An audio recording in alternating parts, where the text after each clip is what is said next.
Welcome to Module 1.2, Common Forms of Business Entities. This is drawn from the Interreg Italia Malta I-Know project. All the materials have been developed here at the Centre for Entrepreneurship and Business Incubation at the University of Malta. We're on track number 1, an introduction to entrepreneurship, and 1.2 is the common forms of business entities. So what are the key business types? Firstly, a social enterprise. Secondly, a self-employed person or sole trader. Partnership, and finally a private limited company, of which the private limited company is very popular since it facilitates raising equity finance, dealt with in a later module, through the issue of new shares, and it offers limited liability for owners. Please remember, there is no such thing as a not-for-profit, because every business has to make a profit or a surplus, otherwise it runs out of cash and has to stop. But making a profit isn't easy. In business, you must do two things: sell a product or a service, ideally both, and make a profit. The key question is what to do with the surplus, and the answer is different according to the type of business. Where does that cash come from? As you can see from this table, self-employed, partnership, companies and social enterprises find revenue from different sources. The cash can come from grant finance, sales revenue, debt finance and equity finance. And please note that self-employed and social enterprises find it very difficult to access debt finance and impossible to access equity finance through selling shares. Funding the startup, then, is summarised in the following table. For the self-employed, often personal savings and loans from friends and family. With partnerships, again the same, but now bank loans may be possible. With the company, personal savings, possible loans from friends and family, banking, but now also investment finance. With the social enterprise, typically it's usually grant finance from government, charities and so forth. So why become self-employed? Well, you may have a good idea and believe it will work. You want the freedom to be on your own, although you can still employ other people. You believe that being self-employed will give a better quality of life. And you believe that self-employment will ultimately, perhaps not at the outset, generate revenue to fund your lifestyle needs. Why a partnership? Same points really. Have a good idea and believe it will work, and you like the idea of self-employment, but prefer to share the risk with partners. You may already know potential partners, perhaps friends or ex-work colleagues. But beware of the shift to risk, because sometimes groups tend to shift towards risk that an individual would not do. But often, people believe a partnership gives a better lifestyle because they can share responsibilities and yet develop and generate adequate funds to meet their needs. A limited company, again, has to be based on a good idea that you believe will work, but you want to build a business now capable of growth.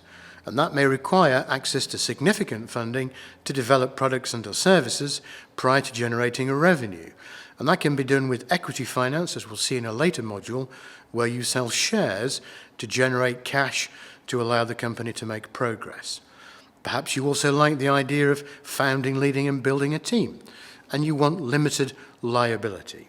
Social enterprise is a little different, but it's still based on a good idea that you believe will work. But it's founded by people who believe strongly in supporting an unmet social need and doing good in society.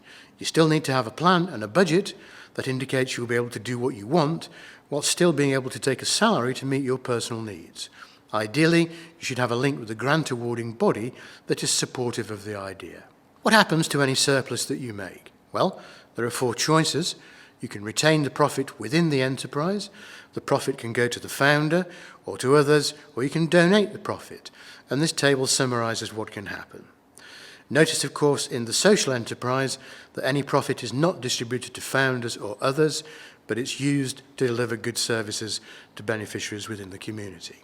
There are challenges in all 4 of these options, and self-employment certainly requires you to have a good idea, but it may be that you want to do something that you're already good at, for example, being a plumber, but now as a self-employed person rather than working for somebody else. But do remember that you need the support from friends and family, and you've got to be able to generate enough sales to yield an income that meets your needs. There are risks with self-employment. You may be unable to find the finance needed to become self-employed. You may not be able to find enough customers. You may lose the support of your family. Working every evening and every weekend is unlikely to make you popular, And of course, you may become unwell or have an accident that stops you from working for a period of time. All things that need to be considered. So what's the strategy? Well, you need a business plan and a budget, and we'll show you how to do that in later modules. If you can, test your idea, perhaps by working evenings and weekends before you go full-time. But certainly you need to make sure that you have the finance in place before you start. Also, do get appropriate insurance, particularly for accident and critical illness, to cover you in case of problems. Partnerships have challenges too. You've got to have a good idea, of course, and you've got to find the suitable partners who share your vision and values, and that together form a good business team. That does not necessarily mean that you're all the same. You may fulfill very different roles, but still form a very good partnership. But like any business, you've got to have a sound startup finance before you begin. Well, one of the most common ones is that not all partners contribute equally. The personal circumstances, perhaps, of a partner may change over time, and they may even wish to leave the partnership. Existing partners agree the need for growth and the addition of a new partner, but cannot agree on the person to bring in. And the worst case, but quite common, is when one partner favours a friend or relative rather than a person who may be the best selection for that role. Strategies are really important, and every partnership should have a partnership agreement, a legal document that defines how everything will work, and that needs to be drawn up by a lawyer. It has to have flexibility, but it also needs to cope with any things that may arise, and perhaps all those things that you don't really want to think about, but just happen in life. Perhaps one partner has to care for a sick child, for example. New companies have other challenges again. You've definitely got to have access to appropriate funding, and sometimes that will be for a longer period of time before you can sell products and services. In other words, you may have some research and development to do to get your product or service ready for market. And remember that building a business, especially hiring the right people, takes a lot of time and effort. There are risks, not least of which is the importance of the founder, and there may be other critical members of the team. Speed to market is often key to company success, and that usually takes substantial finance. And the company can be at significant risk when decisions are made to commit capital if funding does not become available on time. So finance is very important. A new company strategy must have a business plan and a cash flow forecast, a business budget. And those documents must be kept under review, usually on a monthly basis, and amended as required. It's helpful to have key person insurance.